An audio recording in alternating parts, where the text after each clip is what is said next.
Help me prep for a keynote on adaptive leadership that I have later this evening. I have to practice a little bit, so I thought, why not practice my besties? And honestly, I do want to hear your feedback because whenever I talk, I want to make it as valuable as possible. Typically, my expertise is in system architecture and just the overall integration of AI into business strategy. But for some reason, I keep getting asked back to talk specifically to students, college students, and lecturing on what I call adaptive leadership. So I'm just going to pretend like you're my audience and I'm talking to you. You can't lead anyone else effectively without knowing what's going on with you. And that is really where adaptive leadership and those types of tactics start. Because leadership is not about authority, fancy titles, or anything like that. It's really more about, can you influence without authority? That's really where leadership begins. You do not have to be the loudest to be the leader. It's not about having the right answer. It's really about understanding how to be steady when things shift, whether you're leading up to a senior member of your team or you're leading a team of 500.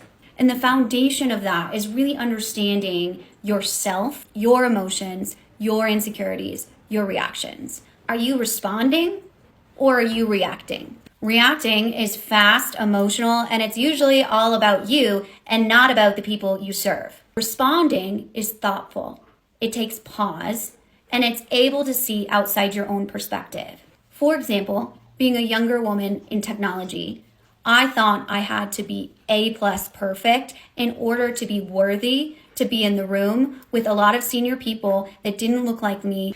Every time I would get feedback, I would immediately get defensive because to me, saying, hey, we need to fix this piece of the project was saying Kyler's not good enough. That was the story that I told myself because inherently my insecurities and emotions were speaking for me. So I'd snap back and react, being like, well, you don't know why I did that. This is why I did that, and be emotional and scary, honestly. Responding would be taking a moment, seeing that reaction because you can't control how you react, but you can control what you say. Think to yourself, reframe this opportunity and to learn how I could actually do things better. And you know what? Take care of my business and know that other person might have nothing but good intention of trying to make me a better professional. Now I've turned that from bad feelings and disconnect to saying I'm grateful for my colleagues and creating that greater connection.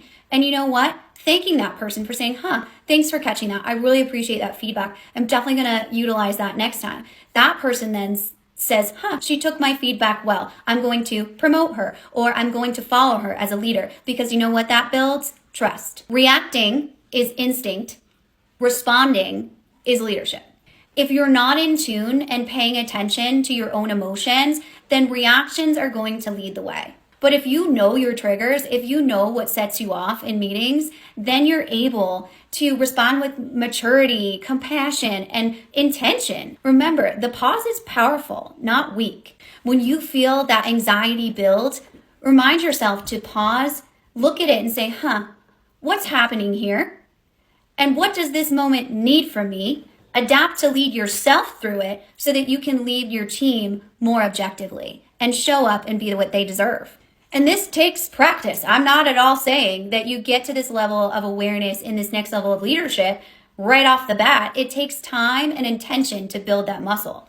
We can go back to kindergarten and do our what, why, how. When someone says to you, I think that calculation is incorrect. What did I feel? Stupid, embarrassed, unworthy, defensive, sadness, disappointment. Okay, I see all of that. Why do I immediately feel all of these negative emotions just because someone said my calculations were wrong? Do I feel all of those when someone says, hey, your shoe's untied? No. So obviously there's something that I need to understand there about my immediate move to worthiness. How?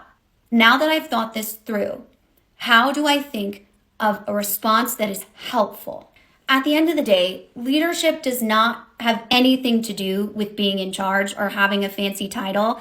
It's about being responsible for the atmosphere that you bring with you when you walk into the room. It's pretty simple. Are people excited to see you or are they like, ugh, Kyler's here? Know yourself so you don't have to chase superficial validation. Stay steady enough to adapt when things change because I promise you they will. And lead in a way that builds that trust and creates safety for your team. Leave them better than you found them. Now go lead like it matters, because it does.